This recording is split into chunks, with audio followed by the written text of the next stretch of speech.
I'd like to go back to the relationship between the capital and operating budgets. And just for future reference, because of the complexity of these documents, I think it's important that we be able to break things down into pieces in a way that allows people to really go through them in a more complete way.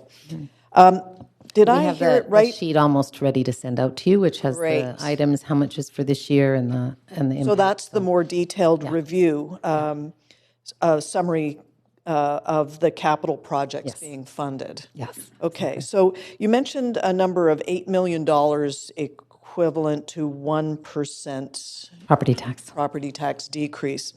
So let's take an example, the archives. The archives shows a line item of $16 million. This is, although we are mindful of sea level rise, it's not going to happen next year. So this is an example of a project that could be put forward to a future date. What would the implications, given the example you used, would that then reduce this by 2%, being 2 times $8 million, a $16 million line item, equaling 1%? We would, because it's if it's debt funded, then it would be 16 million divided by 8 is 2, and 10% of the 16 million, sorry, 1.6. I got that right? 1.6 million in 1 year if it's debt funded. So that wouldn't get us to the $8 million in 1 year.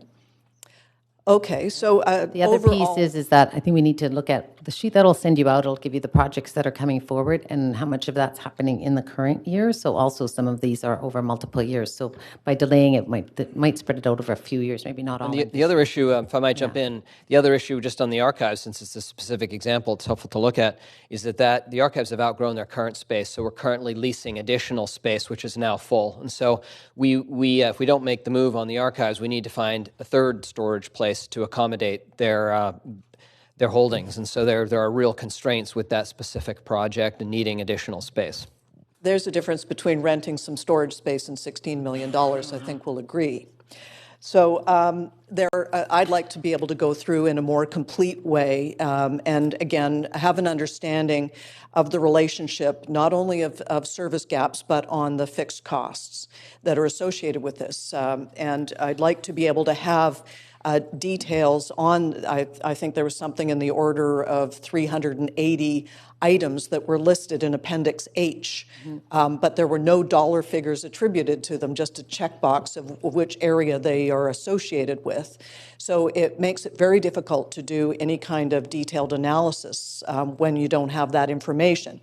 So again, I'd like to understand the relationship between reducing elements of the capital plan on fixed costs, not just service gaps. Okay. We'll give you that information in this table that we're sending out, and you can see which are all items it's all of the 20 items, regardless of which bucket they're in. Okay. So in terms of, so my points are across. I need to see the fixed costs with actual numbers associated with them. Just so you know, I had went and created, because there were PDFs of Excel spreadsheets, for example, it made it necessary to go in and recreate those to be able to dissect and understand the information. So it would be more useful for people like me that are detail-oriented to be able to have that. That's just a general comment. In order to be able to do complex analysis. I think the staff have put the detail spreadsheets there on the on Vancouver.ca, so they're accessible to everyone now. Some of them are. If you're missing ones, let me know. We can. Yeah, the fixed costs. Right. Thank you.